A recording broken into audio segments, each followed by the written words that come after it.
Hello friends, आज मैं जिस टीरियल की बात करने जा रही हूँ वो auto manufacturing entry during sales. यदि हमने सेल्स की कोई एंट्री की है और उसमें फिनिश्ड गुड्स की कोई एंट्री की है तो उसकी ऑटोमेटिक प्रोडक्शन एंट्री हो जाएगी, उसकी मैन्युफैक्चरिंग एंट्री ऑटोमेटिक हो जाएगी। इसमें एक खास बात है, मान लीजिए आपने सेल्स की एंट्री करते समय मैन्युफैक्चरिंग एंट्री नहीं की और आप मल्टीपल एंट्री को सेलेक्ट करके मैन्युफैक्चरिंग एंट्री करना चाहते हैं तो वो भी आपके पास इसमें ऑप्शन दिया हुआ है। तो इसमें 2-3 फीचर्स एक्स्ट्रा दिए हुए हैं। हम टीडीएल को पहले लोड करेंगे।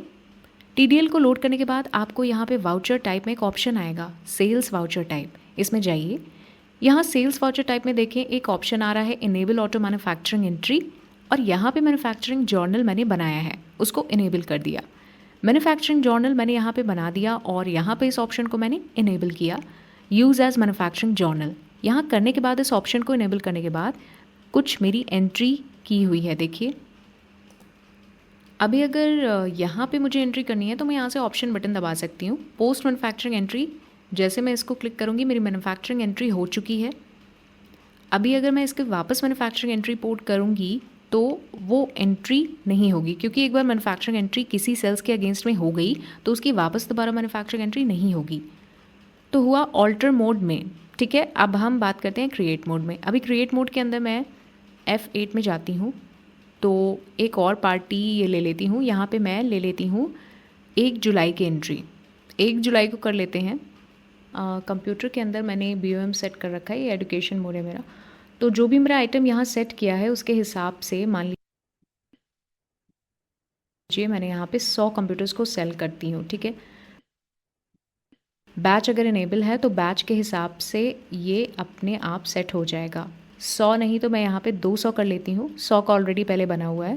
पे येस किया मैंने। जैसे do you want to post manufacturing entry का ऑप्शन आया है, इसको येस किया, ऑटोमेटिक होगी, इसकी एंट्री हो चुकी। देखिए अब अगर मान लीजिए वापस इसकी पोस्ट एंट्री करना चाहें तो नहीं होगी, यहाँ पे एंट्री नहीं हो रही, आपको एंट्री करने नहीं दे रहा, तो आपको एंट्री करने ही नहीं दे रहा। अगर आप कर भी देंगे तो वहाँ पे सक्सेसफुल का मैसेज आएगा लेकिन एंट्री नहीं होगी।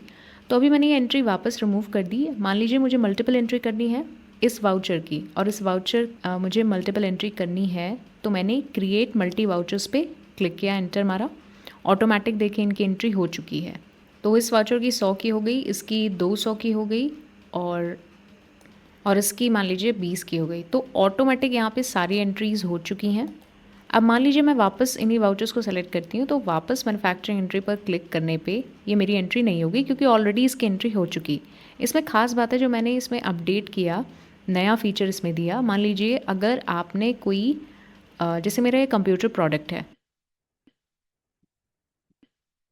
और इस प्रोडक्ट के अंदर मैं BMO के अंदर जाके मेंशन करती हूँ कि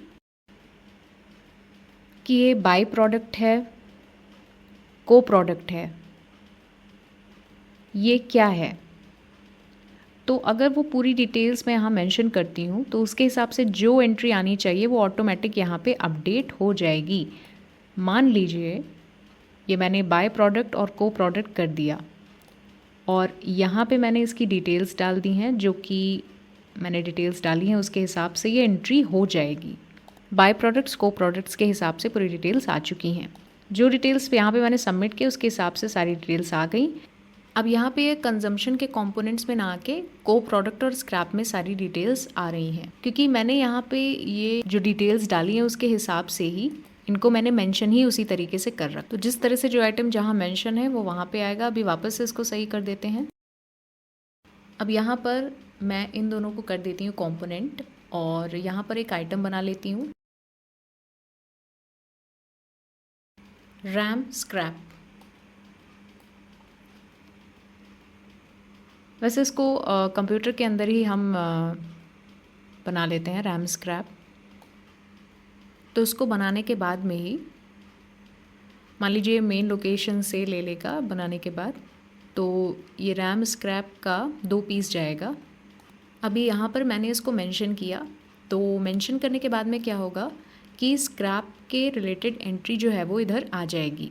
कंपोनेंट्स के अंदर CPU आ चुका है और ऑटोमेटिक रैम के अंदर स्क्रैप, तो रैम स्क्रैप की एंट्री आ चुकी है, जो कि जिस हिसाब से आनी चाहिए। अगर मैं उसका परसेंटेज मेंशन करूँ तो वो परसेंटेज भी उसी हिसाब से आ जाएगी। तो हमने इसमें काफ़ी कुछ जाना। सबसे पहली चीज़ डुप्लीकेट एंट्री नहीं होगी। मल्टीपल एंट्रीज़ अगर मैं करना चाहूँ तो कर सकती हूँ। मान लीजिए सारी एंट्रीज़ मैंने सेलेक्ट की और मैं इनकी एंट्री कर लेती हूँ।